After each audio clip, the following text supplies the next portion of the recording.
I spent 25 years calling the wrong man Dad, till a simple DNA test revealed the most beautiful lie my mother ever told me. Welcome back to DNA Stories.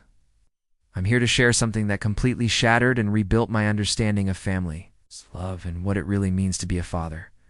Growing up, I had what I thought was the perfect family story. My dad, Marcus, was this larger-than-life figure who worked construction during the week and coached Little League on weekends. He had these massive, calloused hands that could fix anything broken and the kind of laugh that filled up entire rooms. My mom, Rebecca, was a nurse who met him at a hospital where he was getting stitches after a workplace accident. She always told us it was love at first sight when he cracked jokes while she was patching him up. I was their first kid, born when they were both 22 and barely scraping by in a tiny apartment above a pizza shop. My earliest memories are of sitting on Marcus's shoulders at construction sites, wearing a little hard hat he got specially made for me. He'd point out different parts of the buildings he was working on and explain how everything fit together. "Life's like construction, kiddo," he'd say in that gravelly voice of his. "You start with a strong foundation and you build up from there, piece by piece." Marcus wasn't my biological father, but I didn't know that. Nobody told me, and honestly there was never a reason to question it. I had his stubbornness, his love for fixing things with my hands, and apparently his terrible sense of direction. When people said I looked more like my mom, it never seemed weird. Genetics are random, right? My childhood was filled with Marcus teaching me how to throw a curveball, helping me build a treehouse that was definitely not up to code, and staying up late helping me with math homework, even though numbers made his head hurt. He worked double shifts to pay for my baseball cleats and never missed a single game, even when his back was killing him from carrying materials all day. The man lived and breathed for our family. When my younger sister Emma came along 3 years later, he cried harder than my mom did in the delivery room. He'd spend hours just staring at her. This tough construction guy completely melted by a tiny baby's grip on his finger.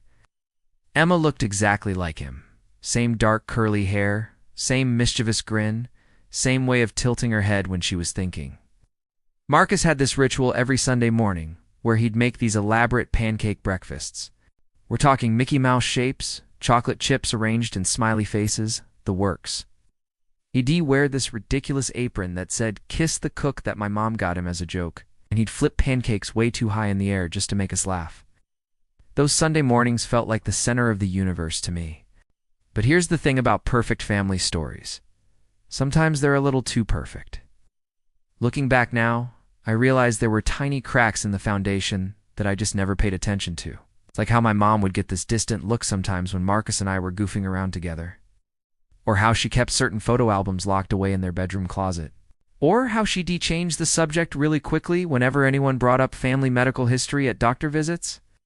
Marcus never questioned anything either, or if he did, he never let on. He treated me exactly like his own blood from day one. When I graduated high school, he stood up at the party and gave this speech about how proud he was of his boy. And there wasn't a dry eye in the room. When I got into college on a partial baseball scholarship, he drove me to campus in his beat-up truck and helped me move into the dorms, crying the whole time because he was so proud and so sad to see me go. College was where things started getting complicated in ways I couldn't have imagined. I was studying engineering, following in Marcus's footsteps of building things, just with more math involved. Everything was going great until my sophomore year. When I took this genetics class as an elective, we were learning about blood types and inheritance patterns, and the professor had us map out our family traits as a homework assignment. That's when I hit my first real wall. I knew I was type O negative blood because I donated blood a few times. Marcus was type AB positive. I knew because he mentioned it when he couldn't donate blood to help with my baseball team's blood drive. My mom was type A positive. I sat there staring at the Punnett squares we'd learned about, running the combinations over and over, and the math just didn't work out. I figured I'd made a mistake somewhere. Maybe I remembered wrong, or maybe the genetics professor was oversimplifying things. I mean, this was Marcus we were talking about, the man who'd been my hero since I could walk. The idea that something was off about our family biology seemed impossible, but that seed of confusion was planted, and over the next few years it just kept growing.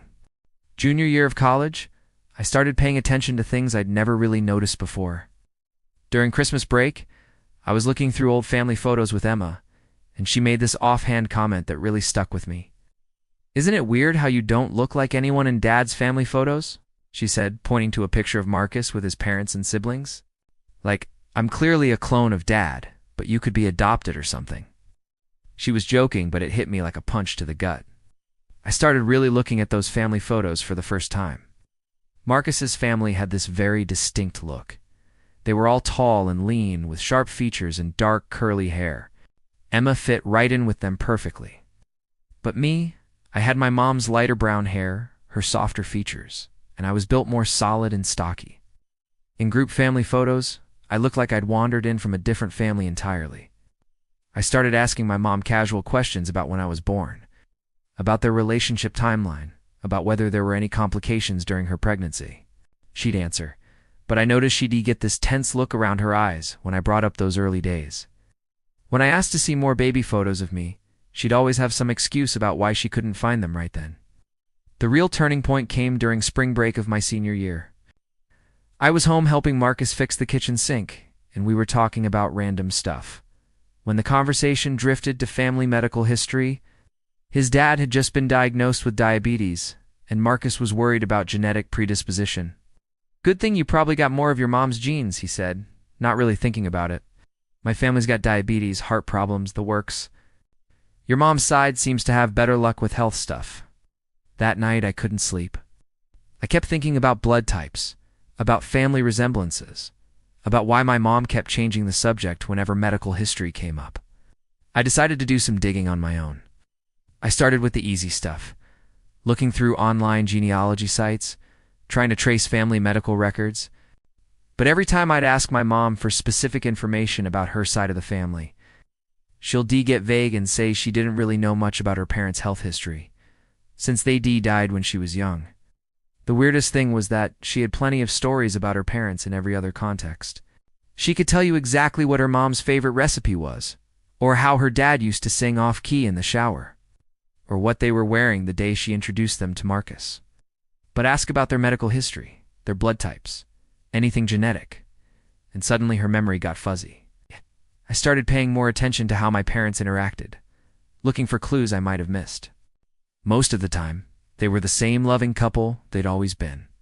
But occasionally, I'd catch these moments where something felt off, like when Marcus would make jokes about my clumsiness or my terrible sense of humor. My mom would get this look like she wanted to say something but was holding back. The breaking point came during a family barbecue that summer. Marcus's brother Dave was there with his kids, and everyone was talking about family traits. Dave's oldest son looked exactly like Marcus did at that age. Same facial structure, same mannerisms, everything. "It's crazy how strong the genetics are in our family," Dave said, looking around at all the kids. "Emma's obviously got the family genes, but it's funny how genetics can skip around." He wasn't trying to be mean or start anything, but the comment hung in the air awkwardly. My mom got up abruptly to get more drinks, and Marcus quickly changed the subject to baseball. But I saw the look that passed between my parents, and for the first time I realized they both knew something I didn't. That night I confronted my mom directly.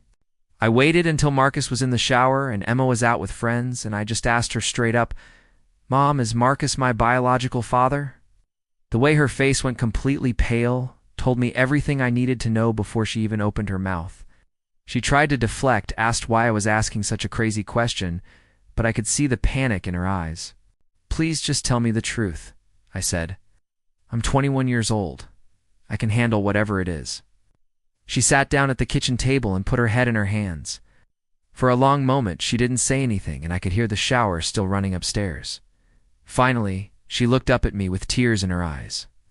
"Marcus is your father in every way that matters," she said quietly. "He's been your dad since before you were born, but biologically, no, he's not your biological father." The floor felt like it dropped out from under me. Even though I'd suspected, even though I'd been building up to asking the question, hearing her actually say it out loud was devastating. 21 years of my identity gone in one sentence. "Who is?" I asked, and my voice came out as barely a whisper. My mom looked toward the stairs, making sure Marcus was still in the shower. And then she said something that changed everything. "His name is David Chin, and honey, he never knew about you." The next few weeks were absolute torture. I felt like I was living in two different realities at the same time. During the day, everything looked exactly the same as it always had. Marcus would still make his terrible dad jokes over breakfast, still ask me how my summer job was going, still treat me like I was the most important thing in his world. But now I knew the truth, and it made every interaction feel like a performance. My mom had begged me not to tell him, at least not until we could figure out how to handle it. She explained that Marcus had known from the very beginning that I might not be his biological son, but he'd chosen to raise me anyway. He fell in love with you the moment you were born, she told me. To him, biology never mattered. You're his son, period. But it mattered to me. Suddenly, everything I thought I knew about myself felt like a lie. Did I really inherit Marcus's work ethic? Or was that just learned behavior? Were my interests and personality traits really connected to him? Or was I subconsciously copying someone who wasn't actually my father? And what about this David Chen person? What parts of me came from him? My mom filled in some of the backstory over several painful conversations. She and Marcus had been dating for about 6 months when they broke up briefly over some stupid fight she couldn't even remember anymore. During their breakup, she'd met David at a coffee shop near the hospital where she worked. He was a medical student, brilliant and kind, and they'd had this intense but short-lived connection. When she and Marcus got back together a few weeks later, she discovered she was pregnant, but wasn't sure who the father was. I was terrified, she admitted. I was 21, barely making ends meet, and I was in love with Marcus but pregnant with maybe another man's baby. David had already graduated and moved across the country for his residency. I made a choice to tell Marcus the baby was his and hope for the best. The crazy part was that Marcus had suspected I might not be his biological child, but he'd never cared. When I was born and didn't look much like him, when certain traits didn't match up, he just shrugged it off. Love makes a family, he'd told my mom once when she'd tried to bring up her concerns, not genetics. But I couldn't just shrug it off like Marcus had. I needed to know for sure. I needed to understand who I really was, where I came from, what parts of my identity were real versus assumed. The not knowing was eating me alive. I spent hours researching David Chen online. It wasn't hard to find him. He'd become a successful cardiologist in Seattle, published medical papers, even had a small practice website with his photo. Looking at his picture was surreal. I could see myself in his features in a way I'd never been able to see myself in Marcus. We had the same build, the same eye shape, even similar expressions in photos. The more I learned about David, the more questions I had. He'd gotten married about 5 years after I was born, had 2 daughters who were now teenagers. His online presence showed a guy who loved hiking, classical music, and volunteer medical work in developing countries. None of those interests connected to anything in my own life, but maybe that was because I'd never been exposed to them. I found myself wondering about stupid things. It's like, did David drink his coffee black like I did, even though Marcus took his with cream and sugar? Did he have the same weird habit of organizing tools by color that drove my friends crazy? Were there parts of my personality that would make more sense if I'd grown up knowing him instead of Marcus? After 2 months of this internal torture, I finally decided I had to know for certain. The not knowing was worse than whatever the truth might be. I ordered a DNA testing kit online, the kind that's supposed to help you find biological relatives. I figured if David was really my father, and if he or his daughters had ever done genetic testing, there was a chance we'd match up in the system. When the kit arrived, I stared at it for 3 days before actually using it. This felt like crossing a line I couldn't uncross. Once I had definitive proof, everything would change. My relationship with Marcus, my understanding of myself, my entire family dynamic, all of it would be different. But I couldn't live in limbo anymore. I did the cheek swab, sealed up the sample, and sent it off to the lab. The waiting period was supposed to be 6 to 8 weeks, and every single day felt like a year. I didn't tell anyone what I'd done, not even my mom. This felt like something I needed to face on my own first. I threw myself into work and tried to act normal around my family. But Marcus started noticing that something was off.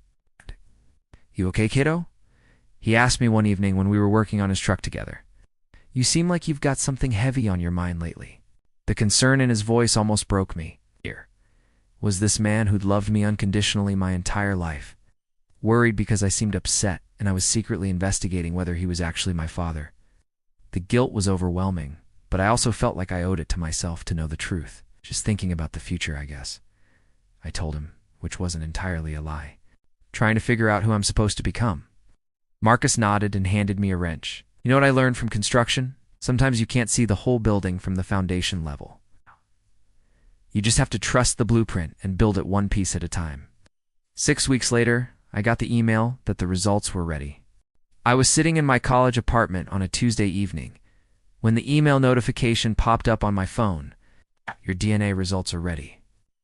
My roommate was at basketball practice, so I had the place to myself, which was good because my hands were literally shaking as I opened my laptop. I must have stared at that email for 10 minutes before I clicked the link. Once I logged into the site, I could see there was a whole dashboard of information waiting for me. Ancestry, breakdown, health predispositions, and most importantly, a section labeled DNA relatives. My heart was pounding so hard, I could hear it in my ears. I clicked on the ancestry results first, trying to work up the courage for the relatives section. The breakdown showed I was about 40% East Asian, 35% Northern European, and 25% mixed other ethnicities. Marcus was mostly Irish and German, so that East Asian percentage definitely wasn't coming from his side of the family.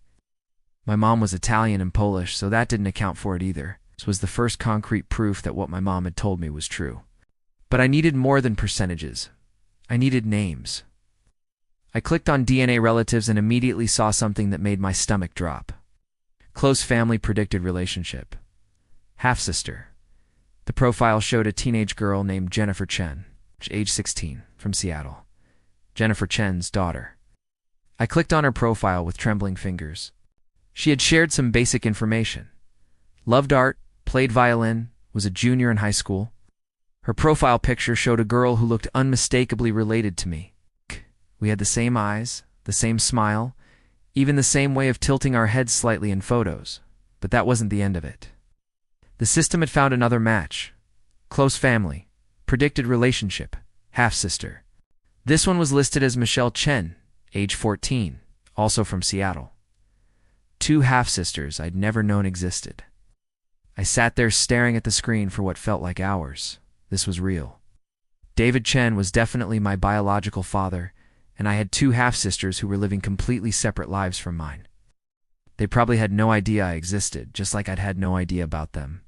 The craziest part was that both girls had apparently done DNA tests through their schools as part of some genetics project. They were looking for unknown relatives. They just stumbled into this the same way I had. According to the site, Jennifer had been matched with me as a half-sibling for about 3 weeks, but she hadn't reached out. She was just as shocked and confused as I was. I spent the rest of the night going through every piece of information the DNA site had provided. There were distant cousins on David's side. Extended family members I'd never heard of. Entire branches of relatives with their own family trees and histories. For the first time in my life, I could see where certain traits came from. Why I looked the way I did. Why I had certain tendencies that never made sense in the context of Marcus's family. The hardest part was realizing how much I didn't know about myself. All those years of assuming my personality and interests came from Marcus, and now I was seeing evidence that huge parts of who I was might have come from this complete stranger. David's extended family tree showed lots of doctors, engineers, and musicians. His side of the family seemed to value education and creative expression in ways that were different from Marcus's more practical, hands-on approach to life. I found myself wondering what kind of person I might have become if I'd grown up knowing David instead of Marcus. Would I have been pushed toward medicine like he was? Would I have learned to play an instrument? Would I have been more academically focused and less interested in working with my hands? But then I realized something that stopped me in my tracks. I loved working with my hands. I loved building things, fixing problems. The satisfaction of creating something tangible and useful. That wasn't genetic. That was learned from watching Marcus every day of my life. The man who taught me to swing a hammer and throw a curveball wasn't my biological father, but he was absolutely my dad in every way that actually mattered. Around midnight, I finally worked up the courage to look at Jennifer's profile more closely. The site had a messaging feature that let DNA relatives contact each other, and I could see that she'd actually been online earlier that day. She'd looked at my profile but hadn't sent a message. I stared at the send message button for probably an hour, typing and deleting different drafts. What do you say to a half-sister you've never met? Hi, I think we share the same biological fathers seemed to blunt, but anything else felt dishonest. Finally, I just wrote something simple. Hi, Jennifer. I saw that we matched as half-siblings on this site. I'm 21 and from the East Coast. This is all pretty shocking for me. I'm guessing it might be for you too. If you want to talk, I'd love to hear from you. No pressure, though. Alex, I hit send before I could change my mind. The next morning, I woke up to a response. Oh my God, yes, this is crazy. I saw your profile weeks ago, but wasn't sure if I should message. My dad has no idea I did this DNA test. It was just for school. Are you saying you think my dad might be your dad too? This is so weird, but also kind of exciting. Can we video chat sometime? Reading her message, I felt this mix of excitement and terror that I'd never experienced before. I was about to connect with family I'd never known existed, but doing it meant potentially turning everyone's life upside down. Jennifer's dad, my biological father, had no idea any of this was happening. That afternoon, Jennifer and I had our first video call, and it changed absolutely everything. The video call with Jennifer was surreal in ways I couldn't have prepared for. The moment her face popped up on my laptop screen, it was like looking into a mirror. We had the same facial structure, the same expressions, even the same nervous laugh. She kept saying, "This is so weird," touching her face, clearly seeing the resemblance too. Jennifer was mature for 16, probably because of the situation she found herself in. She told me she'd been suspicious about the DNA match for weeks, but hadn't known what to do about it. My dad has always been super open about our family history, she said. He's never mentioned having any other kids, and he and my mom have been married since before I was born. But looking at you right now, there's no way we're not related. She filled me in on what their family was like. David was apparently an amazing father. Involved, supportive, the kind of dad who helped with homework and never missed school events. He and their mom had what seemed like a really solid marriage. Jennifer's younger sister Michelle was more into sports than academics. But both girls were clearly loved and well cared for. The thing is, Jennifer said, my dad has always talked about how much he regretted not having more kids when he was younger. He loves being a father, and I think he would actually be excited to find out about you. But I have no idea how to bring this up without destroying our family. That was the heart of the problem. We were looking at a situation where the truth could potentially hurt everyone involved. David's wife might be devastated to learn about his relationship before their marriage. My mom would have to face the consequences of 21 years of keeping this secret. Marcus might feel betrayed or question everything about our relationship. And David himself would have to grapple with learning he had a son he'd never known about. But keeping the secret felt impossible now that Jennifer and I had connected. We started talking regularly, getting to know each other as siblings, and the more we talked, the more obvious it became that David deserved to know the truth.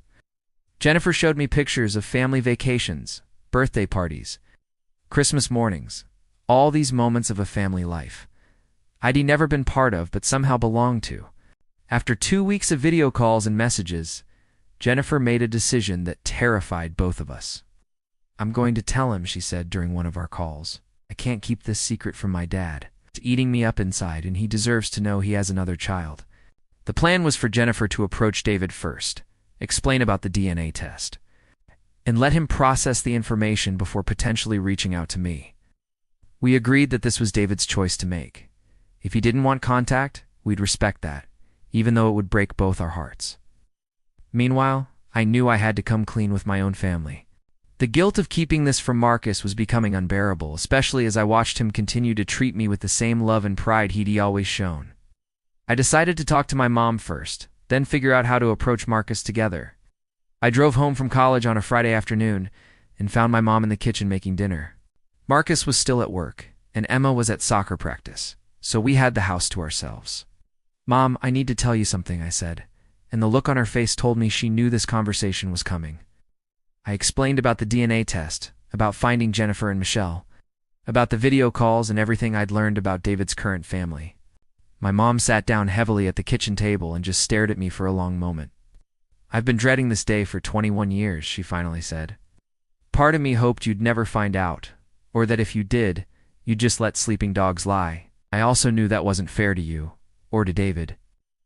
She told me more about her relationship with David than she'd shared before. They genuinely cared about each other during their brief time together, but she'd been so young and scared when she found out she was pregnant. I made a cowardly choice, she admitted. I should have told David about you, should have let him make his own decision about whether he wanted to be involved. Instead, I made that choice for him. The hardest conversation was still ahead, telling Marcus. My mom wanted to be the one to explain the situation to him first, to take responsibility for the decisions she'd made. But I insisted that we tell him together. After everything he'd done for me, he deserved to hear this from both of us. When Marcus got home that evening, we were waiting for him in the living room. The serious look on both our faces immediately put him on alert. "What's going on?"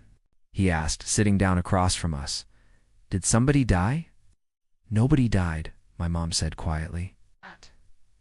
"But there's something we need to tell you about, Alex. Something I should have been honest about years ago." Marcus listened without interrupting as my mom explained the timeline. The uncertainty about paternity, the decision to let him believe I was his biological son. When she got to the part about the DNA test and finding my half-sisters, Marcus looked over at me with this expression I'd never seen before. "You found your biological father?" he asked, and his voice was completely calm, which somehow made it worse than if he'd been angry. "I found out who he is," I said. "I haven't contacted him yet. It's up to him to decide." Marcus nodded slowly, processing everything. The silence stretched on for what felt like forever before he finally spoke again. "Are you planning to have a relationship with him?" The question caught me off guard because of how he asked it.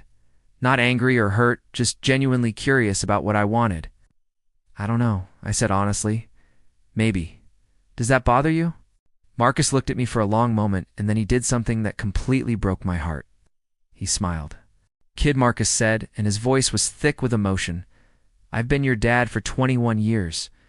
Finding your biological father doesn't change that. If anything, it just means you get to have more people in your life who love you." I started crying right there in the living room, and Marcus got up to hug me the same way he'd been hugging me my entire life. "I'm sorry I didn't tell you," I said into his shoulder, and he just held me tighter. "You don't have anything to apologize for," he said. "I've always known this day might come, and honestly, I'm proud of you for having the courage to find out the truth. That takes guts."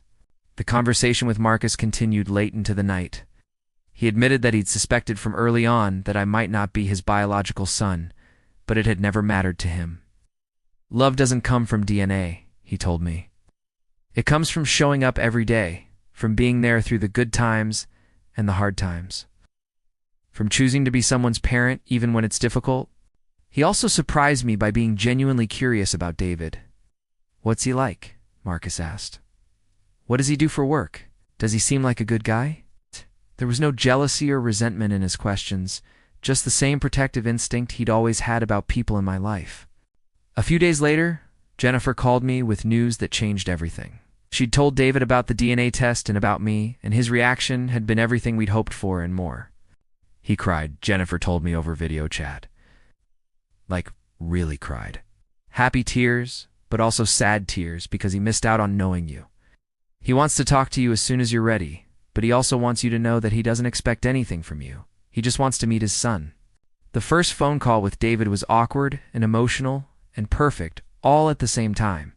His voice was nothing like Marcus's, softer, more measured, but there was something familiar about his laugh.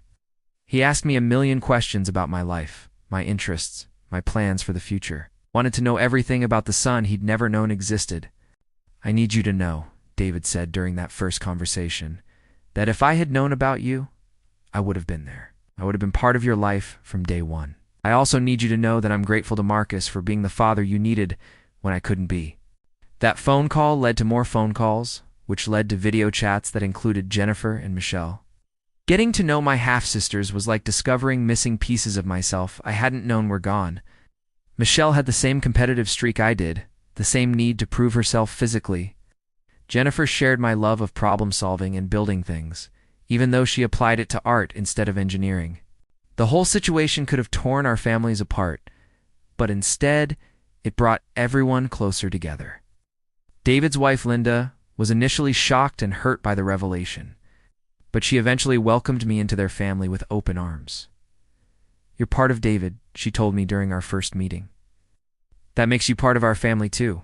Marcus, meanwhile, became genuinely invested in my relationship with my biological father. He'd ask me about our conversations, encourage me to visit Seattle, and even suggested that he and David should meet someday. I'd like to thank him for the genetics, Marcus joked. You got his brains and my good looks. The first time I visited David's family in Seattle was intense and wonderful and overwhelming. Walking into their house, I could see myself in family photos for the first time in my life, not because I was in them, but because I looked like the people who were. Jennifer and Michelle introduced me to their friends as their brother, no qualifiers or explanations needed. David and I spent hours talking about everything: his career, my studies, our shared love of solving complex problems. He showed me photo albums from his childhood. And I could trace family resemblances through generations of relatives I'd never known existed. But what struck me most was how much he wanted to know about Marcus. Tell me about your dad, David said, and there was no confusion about who he meant. He sounds like an incredible man. I'd love to meet him someday and thank him for raising such a wonderful son. That meeting happened 6 months later, when David flew out to visit me at college.